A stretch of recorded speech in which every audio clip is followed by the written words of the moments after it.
Right, yeah, so already mentioned Craig Smith. I am the author of the Car Hacker's Handbook. My official title is the Research Director of Transportation Security at Rapid7. That means I do planes, trains, not just cars, but also maritime equipment, anything that kind of moves around and basically like giant IoT devices. I'm pretty much in charge of those things. In this particular talk is really more about hardware in general. I will have certain car references and whatnot through it. It's really to help you guys figure out how to go about hacking hardware stuff, how to be successful at it, how to make money doing it, how not to fail. And including a lot of stories where I have failed, and so we'll have those. So one of the problems we run into is how do we hack something that we really don't know much about? As a consultant, you tend to run into this a decent amount. Sometimes you get put onto projects where maybe it's a new language you haven't looked at before. You have to do like a source code audit or something of that nature, but you haven't seen before, and you just have to bone up on that language real quick and then go about doing it. Consultants seem to be a little bit better at this, but one thing I've noticed is when it switches over to hardware, there seems to be this kind of hindrance to kind of move forward. People don't seem that confident that they can do the hardware level stuff, and I really think you should take that on more. A lot of times I hear these buts. These like, oh, like I could do hardware, but like, you know, I've never used this thing before, or like I don't know that industry. Maybe I don't know medical devices, or maybe I got asked to do like a locomotive on a train. I don't know how those work.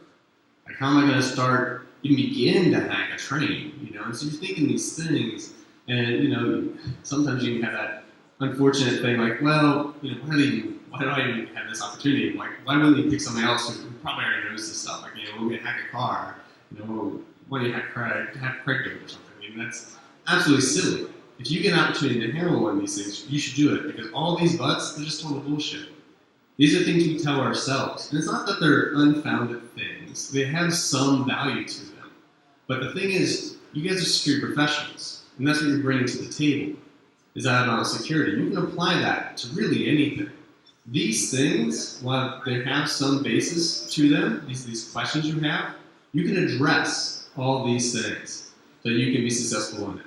When I've seen failure from hardware scopes, when people are doing like a hardware engagement, it has almost always come down to just simple scoping. And I also, there's another thing, besides these things, I saw a gender difference too.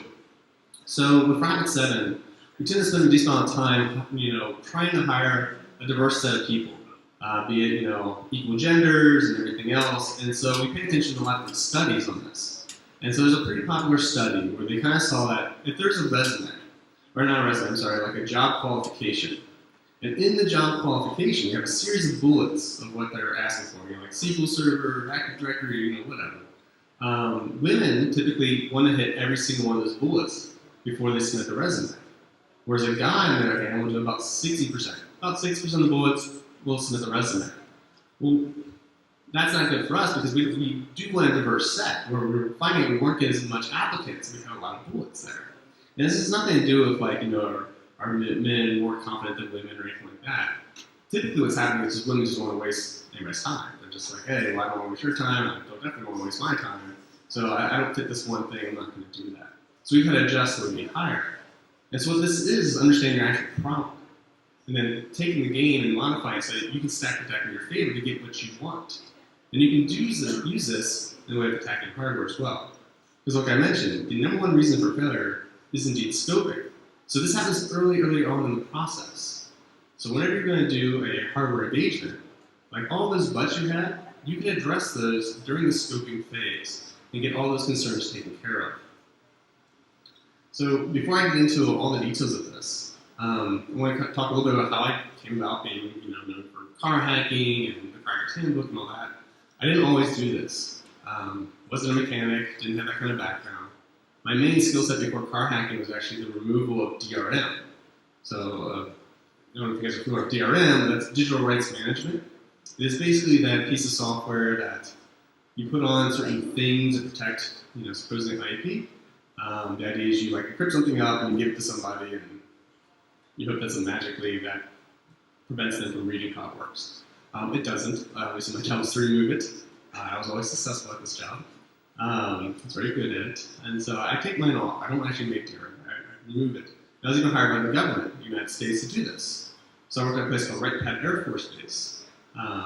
This was in Dayton, Ohio. And my job there was removing DRM. And they wonder, why on earth would the government hire you to remove DRM? I mean, it's not like they're pirating iTunes or anything like that. And with them, it's not that. It's the story we typically give is if a satellite were to fall from the sky and it had protections on it. And so these protections, if you're like probing the satellite or whatever, and it detects you doing that, it would self-destruct. It actually blow up. We call that a burn. And so our goal was to bypass those protections to tell you what that satellite did without causing a burn. And again, we were successful at this. And this is with protections that blow up.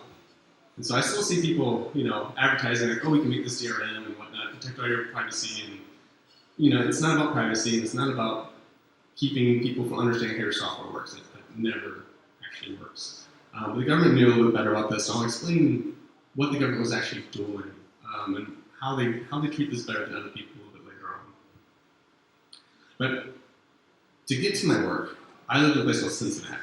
So Cincinnati was about a 2-hour drive to Dayton, Ohio, and I'm sure a lot of you are familiar with traffic here, so you understand what that's like. You're on these long commutes, and these commutes eat up a lot of gas, they eat up a lot of time. And so around 2008, I thought, like, hey, what I'm going to do is I'm going to switch over to a hybrid vehicle. And so I got a hybrid vehicle. This is the first one I got. This is actually for my car. It's a Honda Civic hybrid, and it had this double-din display. That's the kind of the wider displays. And so this is the first time I was kind of driving and saw this display. I thought, wow, there's a full computer in my car. I hadn't really thought too much of it before then. PC boot up, and basically just did radio and maps. And while that's kind of cool and all, I guess back then, it's kind of useless. You know where you're going. You're not going anywhere, sitting in traffic. So I thought like, oh, okay, well, what could this do better? And I decided what I was going to do with this was I was going to make it play music videos. Not the most mature thing in the world to do, but it's, seemed like a good idea, it seemed fun. I decided to just go ahead and do this. And I didn't know anything about cars at the time. So this is all a big black box experiment for me. There's no documentation telling me how to hack my radio. I'm definitely not in the owner's manual, how to modify it, make it play music videos. So I started going through this process. And I was looking at the radio, and I saw it had a DVD player, it was a CD player on the top, and then a couple buttons and whatnot. And then after playing with it for a little bit more, there was a panel. This panel flipped down the bottom, and inside of that was a DVD. So I took the DVD out and took a look at it, popped in my computer, and it's a map update CD or DVD. And one thing I noticed is besides just data files for maps, it also had PE executables. It's like, oh, now we're getting somewhere. Okay, so we have executables. Now we're falling definitely into my wheelhouse. So I was like, all right, cool. So I see some executables, I see some data and whatnot. And so I think, okay, for the first project, what I'm going to do is I'm going to go after the boot thing. So that little horizon you saw with the planet and the sun coming over it, that's what I wanted to go after first. I want to change that. Does anybody hear another reason why I might change that? How many of these you've done? But typically, the reason why you go after that first is because in a hardware type of situation, people like in this company sell radios to different manufacturers. And so different manufacturers, they want to white label it. So they want to put their own brands on it, they want to put their own logos, they can match the color of the car or whatever they're doing. And so if they add security to their radio, they don't want to have to give like encryption keys out to everybody they sell the radio to. So typically they just don't use it there. And so it's a good place to start. So if you've never what I've done before, start with like boot stuff. Any kind of splash images, that kind of stuff is a good place to look at. So I decided to go ahead and do that. Put the DVD back in, hit update, start updating, and voila! This became my new startup screen. So I put the Jolly Roger flag there, so the pretty Earth thing, and I moved the Honda logo down to the corner right, and put Honda from Street Fighter there, better. And so we're definitely getting somewhere. I'm like, oh yeah!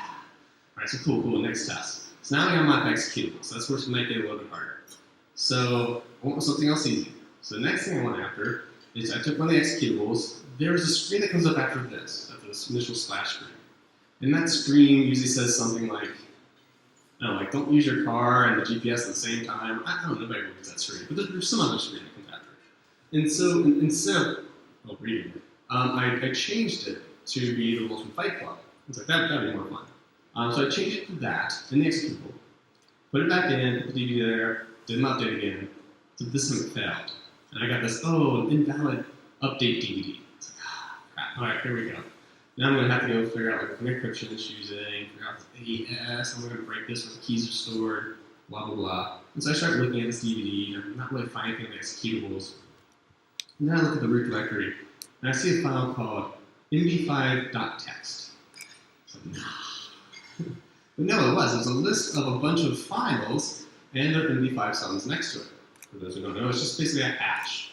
It's really there for integrity purposes. And sure enough, the file I modified was in this list. So I thought, all right, let's give that a shot. So I created a new MD5 sum, update this text file with my new hack version, put that in there with my new modified version, didn't update, and worked just fine.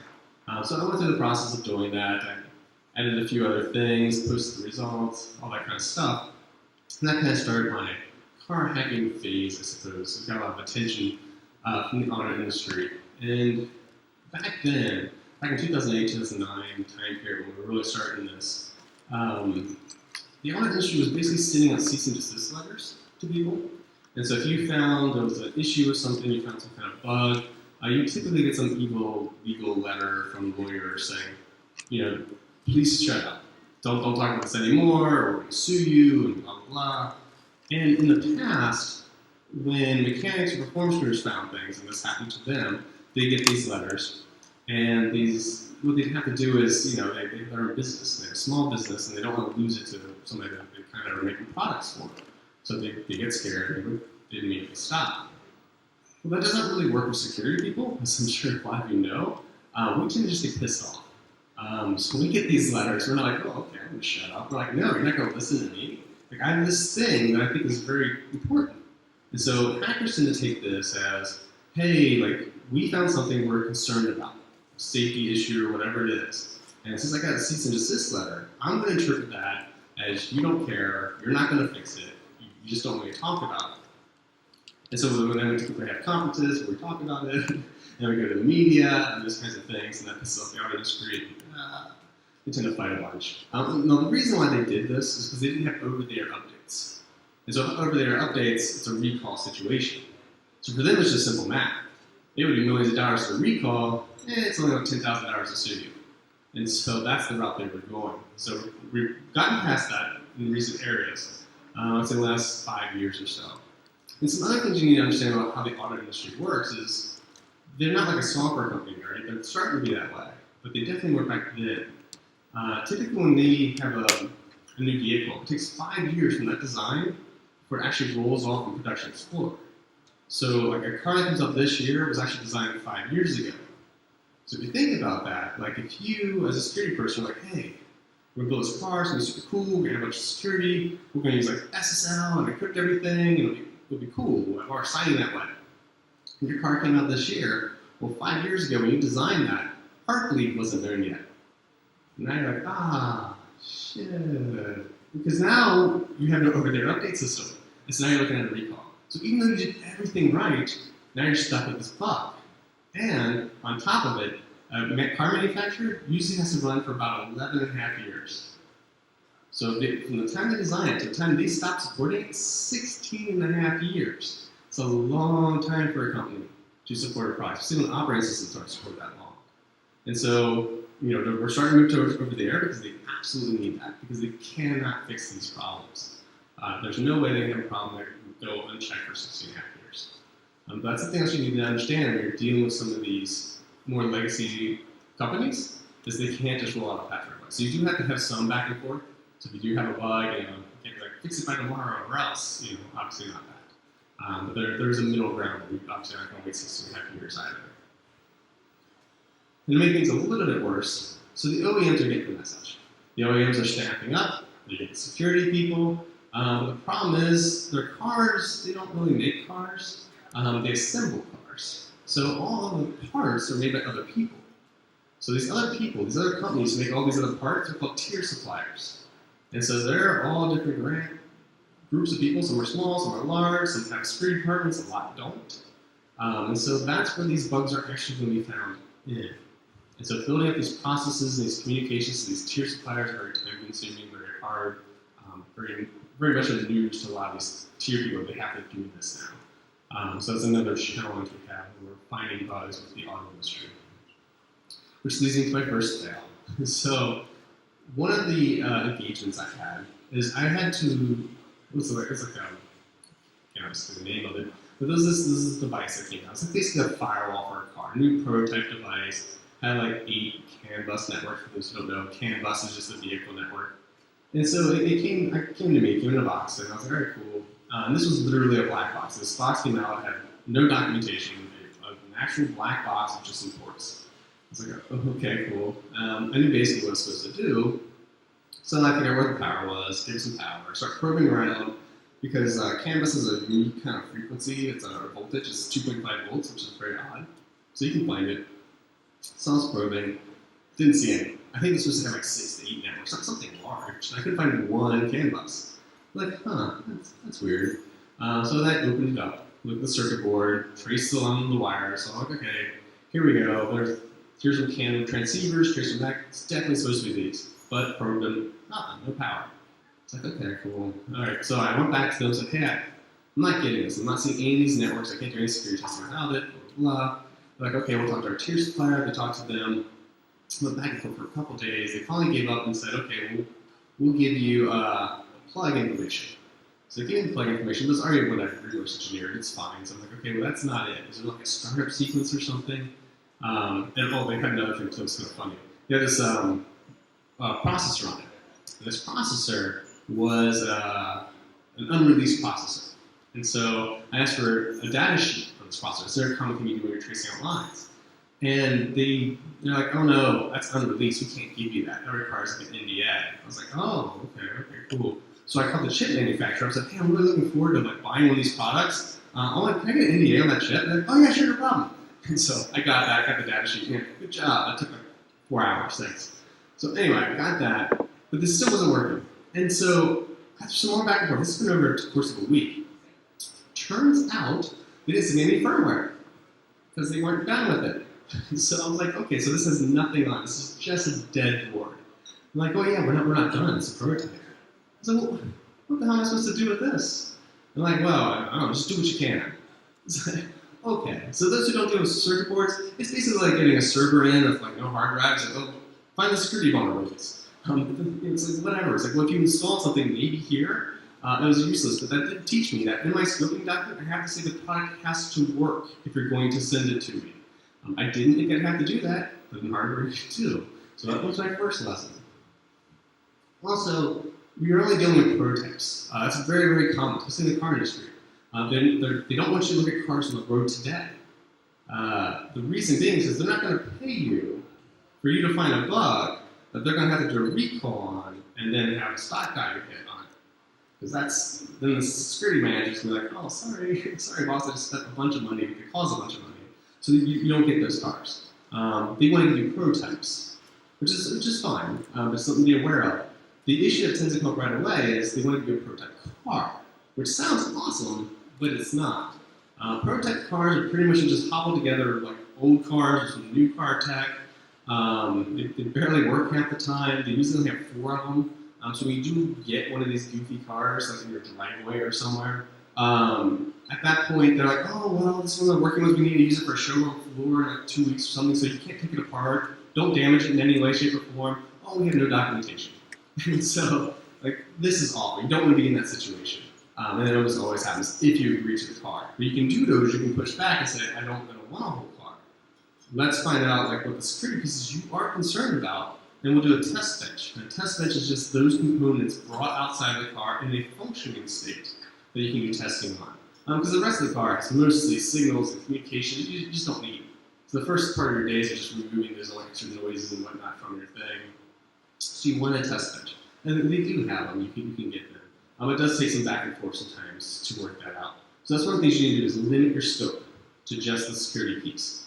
And if they come back saying, well, we don't know what the most critical thing is, and say, okay, that's fine. Let's do a threat model. Figure out, I'll work with you on that. They pay for that too, by the way. You should definitely charge for it. So you do a threat model, figure out what their areas are that have the security needs, and then you build a test bench from that one.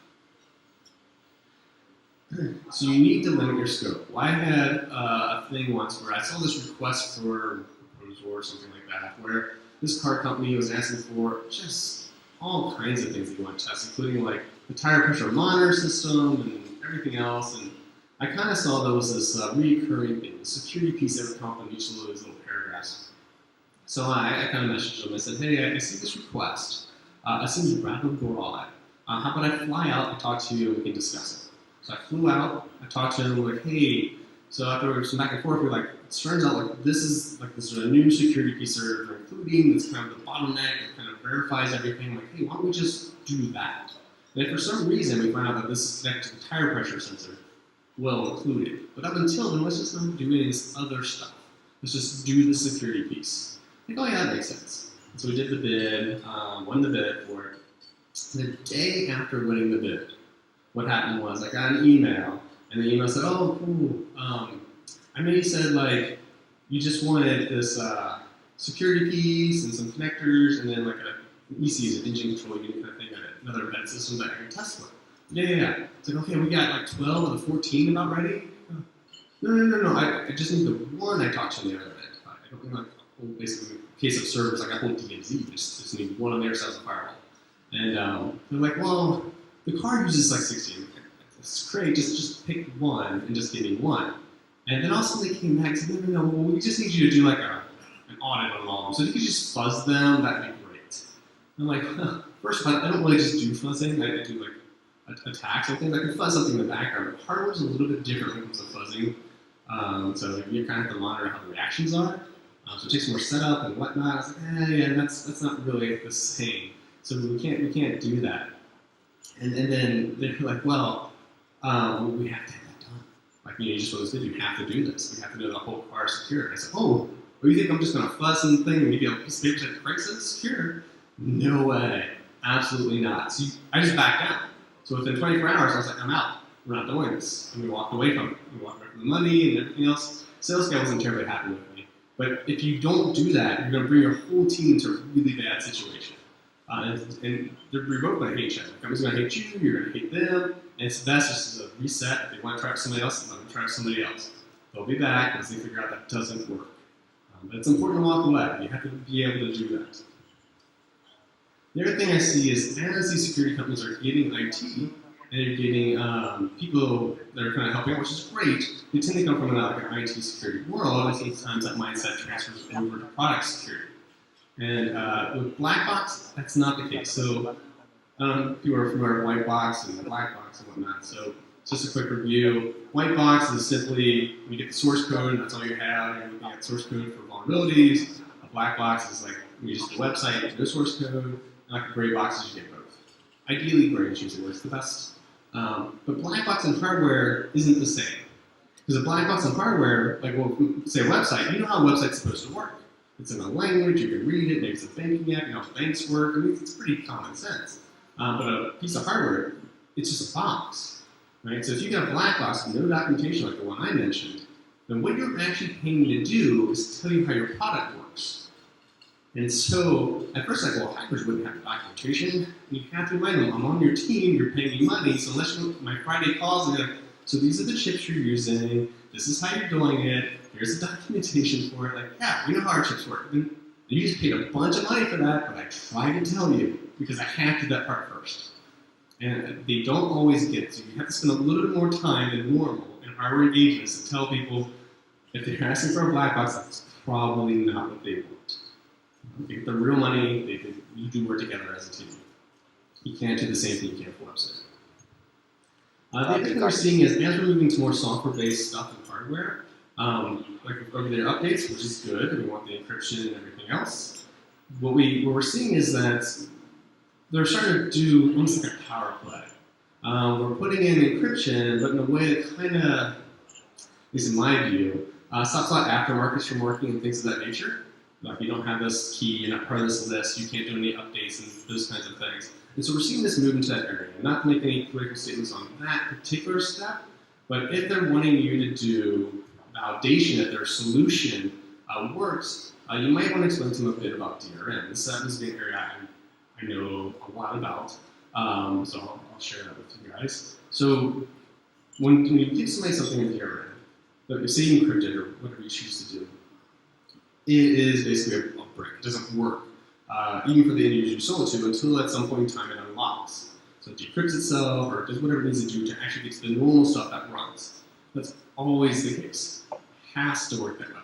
If the key never shows up, the device never works. So cracking is simply finding the key. And that's just a time game. So unless time really matters to your client, this isn't really something they probably want either. The government understood this when I worked for the government. They knew like if a plane were to crash, they want to know, would it take me like a month to figure out how that plane worked, or 6 months to figure out how it worked? And that's useful information for them. And so these are also like, these month things are about right. A month to 6 months for nation state, we blow up, we detect you level stuff. Things below that, like I say, even large game companies, their best bet is 3 months. That's a great run. We're talking like car companies here, 16 and a half years. That's not what they're thinking half the time. They think, oh, we'll just lock up in this and we're good.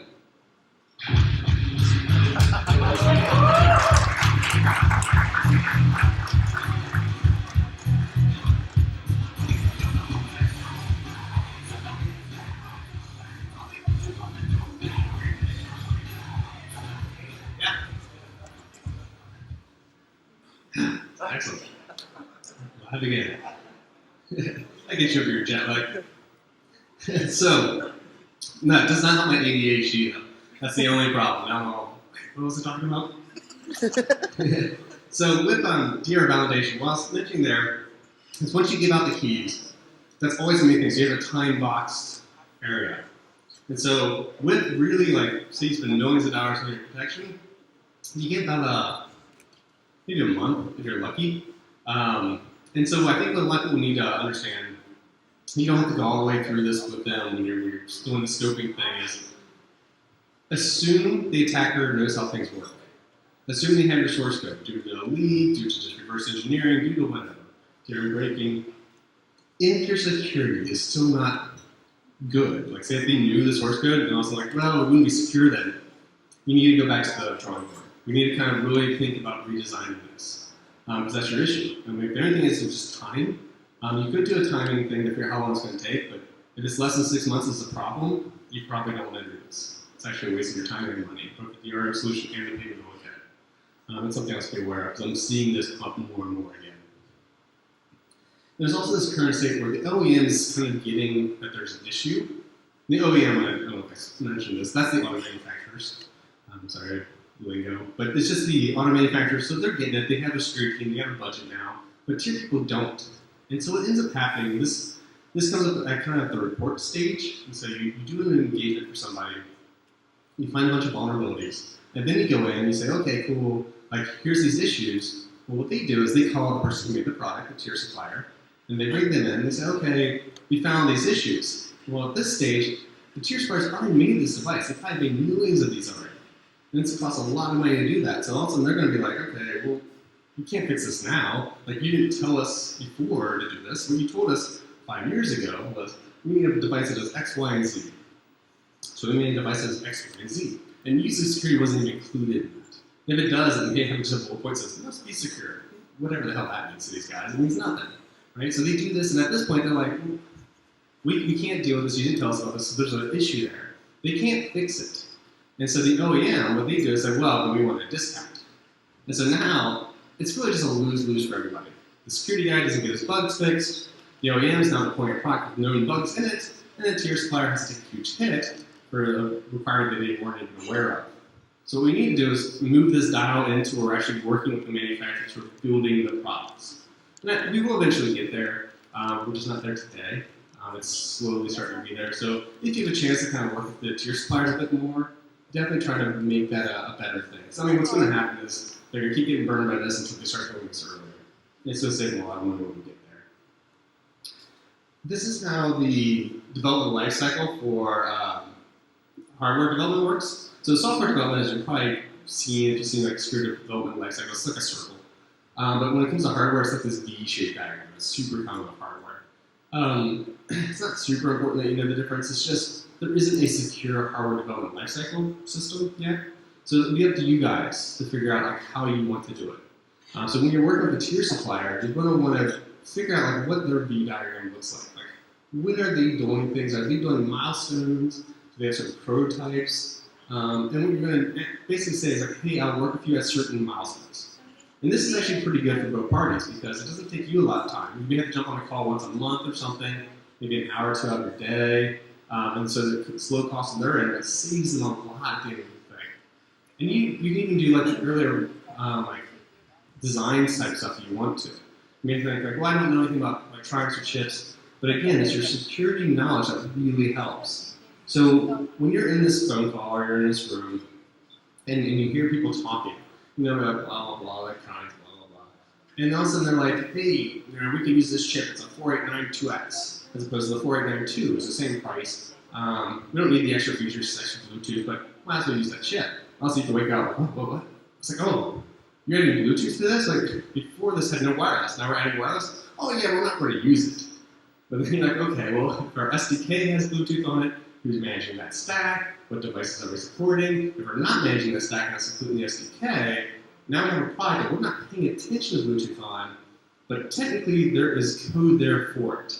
And if we found this like wireless vulnerability to a piece of hardware that didn't even need wireless, and they're like, oh, well, I guess I never thought of it that way. Engineers are actually pretty good at fixing problems. They just don't always know what the problems are. So your job is just to sit there, kind of zone out half the time, and then listen for something else that just will pique your interest, the security piece. And you tell the engineers that and let them kind of fix it. Unlike websites, we can kind of help out and give them remediation, like, oh, change these bytes. Hardware, you might want to let the engineers do it, but you're very good at still finding the problems. So if you need to take notes or think of doing this, or you just want to take a picture of this, feel free.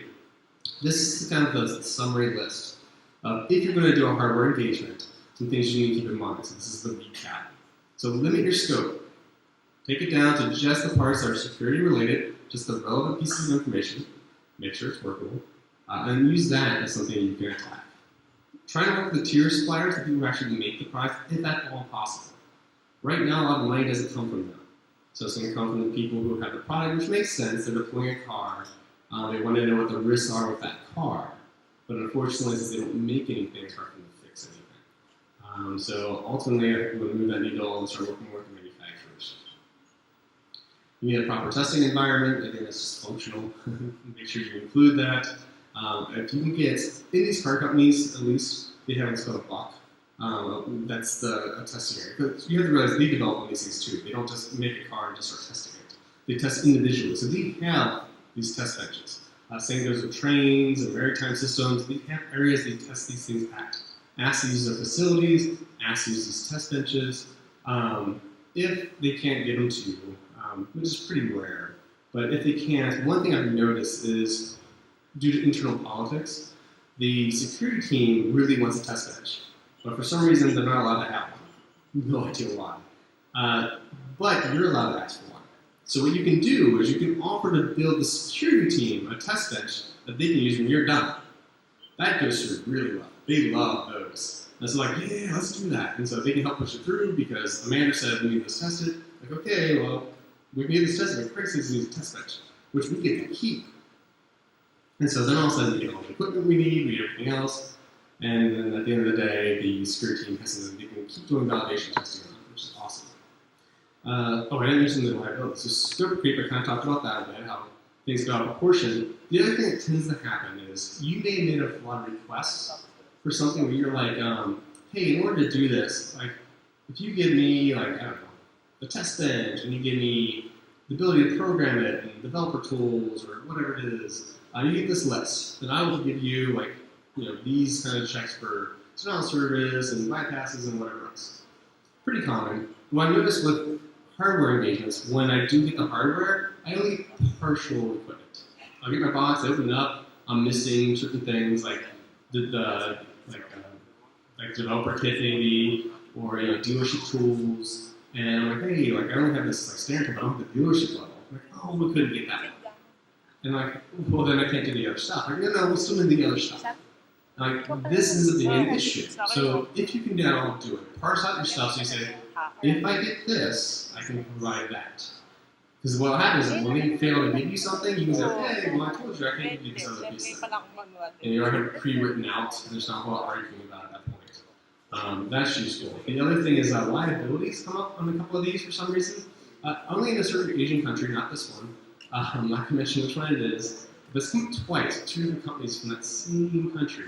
So I'm going to bring it up. So there is an issue with when everything agreed upon, we had our ability to kind of say okay, I'm going to do this work for you, we're going to do this, and everything's fine with our test bench. Everything worked out. Scoping wise, we're good. Don't hear anything for a while. I'm like, hey, what happened to that project? And I hear back, oh, it got stopped by legal. And I ask them, what's going on? Like, oh, we canned it. Never heard of a bunch being canned illegal. Like, what's that about? Well, it turns out, in this particular country, one of the things that happened twice was that they said, oh, well, if you do the security engagement for the lifetime of this product, you're liable for all security things that are eventually found, which you don't do. It doesn't make any sense. I have a 2-week window. I can't be liable for anything that could ever happen to this product. But for some strange reason, they weren't willing to back down on that. So we walked away. And you have to have the ability to walk away. And eventually they'll learn this one. Because what's going to happen is no big company is going to take that, because we take this. And the only thing it's going to take is a small company. What you could do, of course, we just want the money, is create a small company, do the work, take the money, close a small company. And just do that on repeat. They won't get what they want at the end anyway, so they're going to have to fix this rule. But at least take their money. Big companies can't do that as easy. And then we talked about the milestones. So don't try and change their process. They already have things set up to build hardware. Just see where you can interject. And say, okay, cool. This is a review time period. So put extra eyes on it from the security team to kind of look at something. Very useful to do. And remember that blackboxing is not reverse engineering, or I'm sorry, is reverse engineering, that's all it is. So if they're asking for black box, they're really just telling you, I'll pay you to tell me how my product works. If they want to do that, you can take the money if you want. But it is the end of the day what happens. And typically, they figure out. You can really do any project you want to do as long as you scope it for success. Your success persistence, you don't become slow. As long as you scope it correctly. Now, before we go into discussions, we have a little bit of time. I know there's a tradition for O days and whatnot at ROOTCON. I'm not going to give an O day, especially on a car. It's not going to happen. But I do have one thing I thought about last night I can share with you guys. So if you plan Metasploit, there is a investment hardware branch, kind of a research question that I'm asking about it. But there is a module in there for deploying airbags. And so it doesn't finish deploying airbags. It just goes through the process of authenticating. So this is part of a salvage routine. And so the idea is that before a car gets crushed and smashed, you plug in a device and you detonate the airbags or repair taking devices. Because you don't want that happening inside the crusher. So this exploit basically found out that in the standards document, where it says to do all these things for this salvage routine, there was an example for authentication. Use some secret sauce algorithm, like so.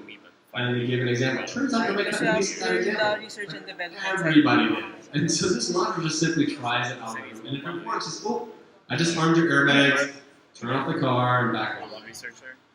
If you want to deploy the airbags, and this is the part that's not in there. If you want to deploy the airbags, all you have to do is in the comments section, there is an ISO standard that is mentioned for the salvage routine. Look at the standard, and then you'll notice that all this module is doing is the standard. The only thing missing is the last line. So if you were to add the last line, you could do testing of detonating airbags. So that is what you get for that one. That's your closest I will give you for another day. Anybody have any questions about car hacking, this talk, train hacking, whatever? Any of those things? I think there's stickers they give out if you have questions.